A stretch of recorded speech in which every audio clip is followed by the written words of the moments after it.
Hello everyone and welcome back to my YouTube channel. My name is Kanza and thank you for watching. As you know, this channel is about art, entrepreneurship, comedy and culture, and also my own musings and observations on life in Berlin and in Pakistan. So today I want you to talk about my experience in Berlin and how Berlin spoils you, or what are the difficult things, and what has been my experience so far as an expat. So number one, the public transport system. I think this is one of the best things about Berlin, even though I'm sure that Germans probably have a lot to complain about their train station and their U-Bahn system, and how their buses are sometimes not on time, and how the Deutsche Bahn is a terrible like non-time friendly thing, or like how they overload, etc. But for me personally, I think this is one of the things that Berlin has generally spoiled me in, and I don't think this is similar to any other country that I've visited. I have visited a bunch of countries so far.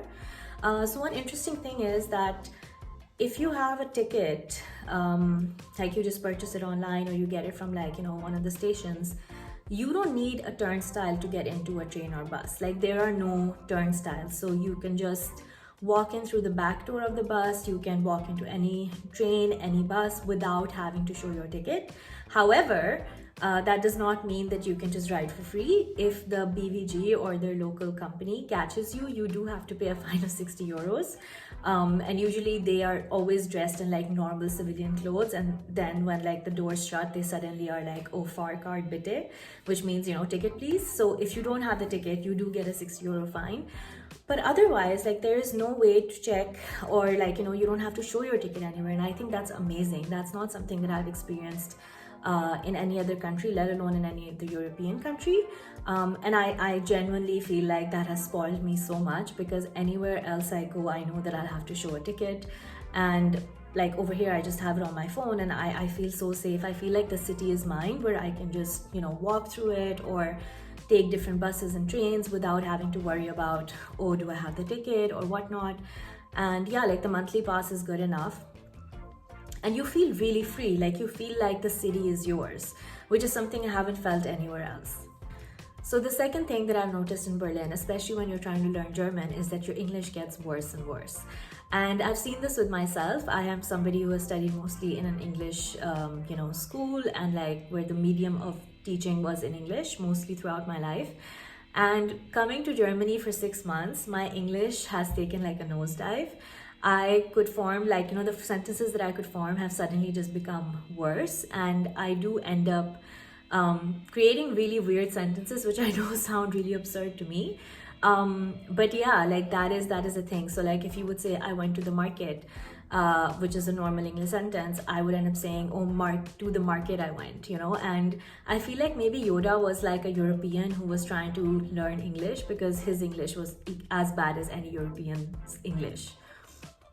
Another thing that I've learned in Germany, and especially in Berlin, is that the concept of brands is very different from the rest of the world, especially the Middle East and the US. You don't generally see people wearing brands. Like you see people wearing really good quality clothes or bags or like shoes, etc. But the concept of brands, that's not really there. Like I wouldn't see somebody which has like a huge Balenciaga written on their shirt, or a polo shirt with like a little like logo. Or maybe I don't interact in those circles, so maybe I'm not rich enough to be part of that crew. But honestly, like the sense of brands and the sense of like entitlement that comes from those brands, that is something that I don't see in a lot of people. And I think that's amazing, because a lot of people in Germany genuinely think that they're more equal with their peers. So the richest top 10% think that they're not as rich as they are, and the bottom, people who are on minimum wage or who are earning like a livelihood through difficult means, they don't think that they're as poor as they might actually be. And I think the fact that you as a citizen feel that you're more equal to people, I think that also has a positive impact, because I've seen that people treat each other very nicely in the service industry. They're not entitled. There are not a lot of Karens who are like, let me talk to the manager. Like it's not a thing. And I think that is like a genuine level of respect that people show other people. And that is amazing. I don't know how Germany has been able to do it, but it's genuinely like really good. Another thing that I've learned about Berlin is that somehow your closet just becomes black. Like every article of clothing that you have whether that's a jacket, whether that's a t-shirt, whether that's a dress, whether that's a sweater, everything, like pants, socks, everything becomes black. And I've seen that transition happen over over these few months. Like when I came here, I was like, oh, I'm gonna wear a pink jacket, and now like I'm just like, oh my god, this is too bright. And you do see people wearing colors, but they're more muted, their style is more minimalistic. And it's not that people aren't stylish, they are, but a lot of it is edgy streetwear and a lot more minimal than you would expect.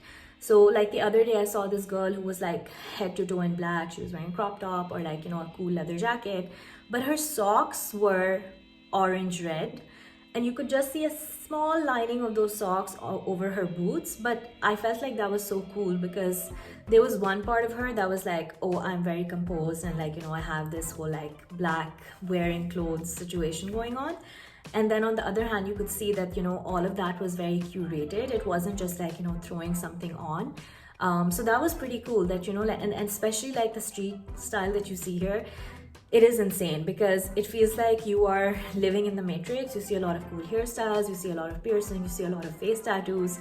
And it's like this weird grunge sort of scene where everybody is like really, really cool, okay, like maybe stylish is not the best word, but generally speaking, like people are cool. They all have their own stories, they all have their like, sense of dressing, which then obviously is an expression, or it's a form of expression. And that, like their outfit and their looks and their face tattoos, they're telling a story. So maybe in the future you guys will see me with a face tattoo, or at least a neck tattoo, Another very interesting thing that Germany does to you, and me being from Pakistan, I had not experienced this before, is it makes you sort your garbage like an OCD person who is high on Adderall. And I'm not joking when I say that there are at least 5 different sorts of garbage that you have to sort out. There's different for Tetra Pak, there's different garbage for like white bottles, for like, colored bottles, there's a different garbage for paper, there's a different for like normal stuff, there's a different one for clothes, there's a different one for batteries, there's a different one for electrical stuff. And their recycling is like on point. Like if somebody has like OCD and they really want to feel rewarded by that, then I think they should move to Germany, because their recycling level is just on another level, and it is amazing. Like, and I genuinely think that it also gives you an idea as a person of how much waste you consume and how much waste you create. So even when you're buying stuff, like I just have a tote bag now, and I don't carry around like I don't take like shoppers or with plastic bags from the store, because you can buy paper bags, and those paper bags aren't that sturdy. So if you put in too much stuff, they will rip and things will fall out if you're walking home from the grocery store. But also, like if you're just smart and you just plan stuff, then you can just take your tote bag and not have to worry about getting an extra piece of garbage that you will have to recycle. And I think like that it in itself has at least made me a bit more conscious about like the waste that we create and the waste where it's going, and how much different types of waste it is. It definitely makes you a more conscious citizen, and I think that's fantastic. Another thing that they do is that they have these bottles and cans which you buy, but there's a 25-cent return policy. So a lot of people also like give them to homeless people or leave them next to the garbage can outside so that homeless people can pick it up. But I think that's a very interesting incentive to make people recycle like aluminum cans and like plastic bottles in a very effective way. And I think it works. Like for someone like me who had never done this, now I'm just so much more conscious about where is this garbage coming from, where is this doing. Literally I sit and think about garbage sometimes, and I'm not saying that's the best thought to have, but it definitely makes you a more conscientious person. See, German, English, or maybe I just don't know how to pronounce that word, but makes you a little bit more of a conscious person in terms of your impact on the climate and the world around you. So I think that's a fantastic thing that you learn. And one of the last things that I want to talk about is that Germany definitely teaches you is how to be on time and how to be more organized. That is not just limited to the garbage stuff that I just talked about, but it's also like includes when you will reach a point, like if you're meeting someone, what time will you reach that person, and how you have to plan stuff in advance, if you need to travel, how to like, order stuff. And I think one of the reasons that I feel that is different is because in Pakistan, we would have our cars, and there would always be somebody on your like phone that you could just call and get stuff done. So like if I needed a photocopy late at night, I could probably call a friend who has a printer, or I could like, call the local shop and just like WhatsApp the images to them or whatever, or like, the pages that I needed printed, or email it to them and then go and pick it up. But over here, like stuff closes around 7 or 8. So you have to be more planned, otherwise you will fail at life. And failing at life as an adult is just a whole new ball game. Like I wouldn't suggest it to anyone. But yeah, like I think that is pretty cool that you become better with time and you become more organized. Another thing is that you learn to wait in lines, whether that's at the club or whether that's at the grocery store or whether that's at like some restaurant. I think this might also be unique to Berlin because there's so many small places that are so popular. So if it's like there's a shawarma shop near our house, and that shop always has a 20-minute wait time because it is so popular and they have limited food. And I've been walking past at 11 o'clock at night, at like 12 in the morning. There's always a 20 to 30-minute line, so you really know what you want and you wait for it, which I think is like an amazing thing, because sometimes when you just get what you want without having to work for it or wait for it, you kind of become a little entitled, right? So yeah, I think like unlearning a lot of my behaviors and trying to be a more, I don't want to say German person because I don't think I'd be able to ever achieve that, but definitely a more organized person, someone with better time management, someone who plans stuff better.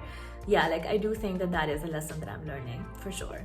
So these were my first round of thoughts on living in Berlin for 6 months and just, understanding the culture, understanding the environment. If you're from Berlin, do tell me in the comments what you thought or what you think, or the things that you're struggling with or things that you found very funny from your culture. And don't forget to like and subscribe and keep watching this YouTube channel and follow for more updates. Take care. Bye-bye.